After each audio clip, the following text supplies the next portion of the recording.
মা ও মা, আমি এই পিৎজাটা নদীর ধারে নিয়ে যাব, টুকিকে দেখিয়ে দেখিয়ে খাবো আমি। যাচ্ছি যা, কিন্তু ওখানে কোনো বাচ্চাকে আবার দিস না যেন, পুরোটাই শুধু তুই খাবি, কাউকে একটুও দিবি না কিন্তু। আর হ্যাঁ, তাড়াতাড়ি চলে আসিস। রুহি পিৎজাটা নিয়ে নদীর ধারে চলে যায় টুকিকে দেখিয়ে দেখিয়ে খাবে বলে। এই দেখ টুকি, কত সুন্দর পিৎজা, তুই কখনো খেয়েছিস? আমার মা তো প্রত্যেক দিন নতুন নতুন খাবার আমার জন্য নিয়ে আসে, আইসক্রিম, পিৎজা, বার্গার, কত কিছু। এগুলো আমি কোনোদিনও খাইনি রুহি, আমার মা তো গরিব, এত টাকা কোথায় পাবে? কিন্তু আমাকেও খুব খেতে ইচ্ছে করে রুহি, আমাদের টাকা থাকলে আমিও মাকে আনতে বলতাম। আছে টুকি আছে, সবার কাছেই টাকা আছে, তুই আজকে গিয়ে তোর মাকে আনতে বল, একবার বললেই দেখবি তোর মা অনেক খাবার নিয়ে আসবে তোর জন্য। রুহি মনে মনে বলে কি এবার তার মাকে গিয়ে অনেক জব্দ করবে, কি মজা। এরপর টুকি সেখান থেকে তার বাড়িতে চলে যায়। এই নাও টুকি, খেয়ে নাও, আমি তোমার জন্য অনেক দূর থেকে খাবার নিয়ে আসছি, অনেক কষ্ট করে তোর জন্য এই খাবারটা এনেছি। খাবো না আমি আর এই শুকনো দানা খাবো না, রোজ রোজ আমার আর ভালো লাগে না। রুহিকে ওর মা প্রত্যেকদিন নতুন নতুন খাবার এনে দেয়, ও অনেক সুন্দর সুন্দর খাবার খায়, ওনাদের অনেক টাকা আছে মা, তাই ওরা অনেক ভালো ভালো খাবার খায়, কিন্তু আমরা তো গরিব। আচ্ছা ঠিক আছে টুকি, কাল আমি মিষ্টি ফল নিয়ে আসবো। তবুও টুকি মন খারাপ করে বাড়ি থেকে বেরিয়ে আসে আর ভাবতে থাকে পিৎজার দোকানে গিয়ে একটু পিৎজা চেয়ে নিবে। টুকি একটা পিৎজার দোকানের কাছে চলে আসে।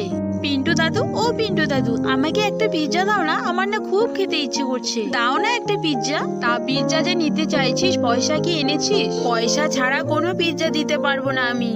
টুকি মন খারাপ করে সেখান থেকে চলে যায়। পিৎজা খেতে না পেরে টুকি তার মায়ের উপর অনেক অভিমান করে। এরপর টুকি বাড়ি না ফিরে একটা মাঠে গিয়ে চুপটি করে সেখানে দাঁড়িয়ে থাকে, আর সেখানে রুহি চলে আসে।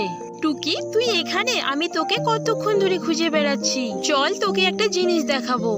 ঠিক আছে তাহলে চল। রুহি আইসক্রিম দেখাবে বলে টুকিকে তার বাড়িতে নিয়ে যায়, কারণ রুহির অভ্যাসই ছিল এটা।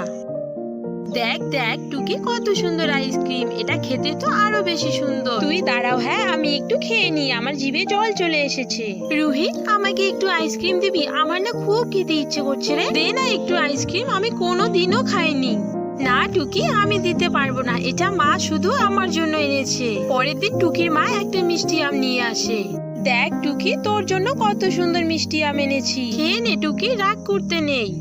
না না না, আমি এসব মিষ্টি আমও খাবো না, আমার রুহির মতোই খাবার লাগবে, না হলে আমি এই বাড়ির থেকেই চলে যাব। না না টুকি, এটা করিস না, ঠিক আছে আমি তোকে কাল রুহির মতোই খাবার এনে দিব।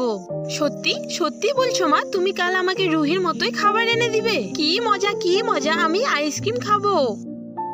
টুনি তার মেয়েকে দেওয়া কথা রাখার জন্য কাজের সন্ধানে মুন্নি কবুতরের কাছে যেতে থাকে, কারণ তার কাছে কোনো রকম পয়সা ছিল না। এদিকে মুন্নি কবুতর অনেক চাষাবাদ করত। মুন্নি দিদি, আমি তোমার মাঠে কাজ করে দিব, তার বদলে আমাকে কিছু তুমি টাকা দেবে? আমার মেয়েটা খুব পিৎজা আইসক্রিম খেতে চাইছে।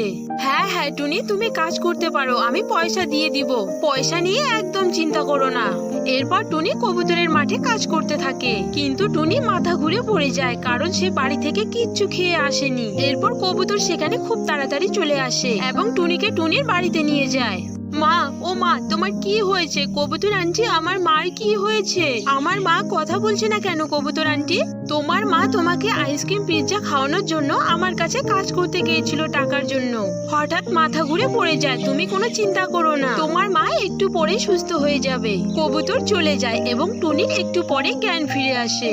আমি কোথায় আছি? এই তো মা, তুমি ঘরে আছো আমার পাশে। মা, আমি আর কখনো রুহির মতো খাবার চাবো না তোমার কাছে, এই আমি কথা দিলাম।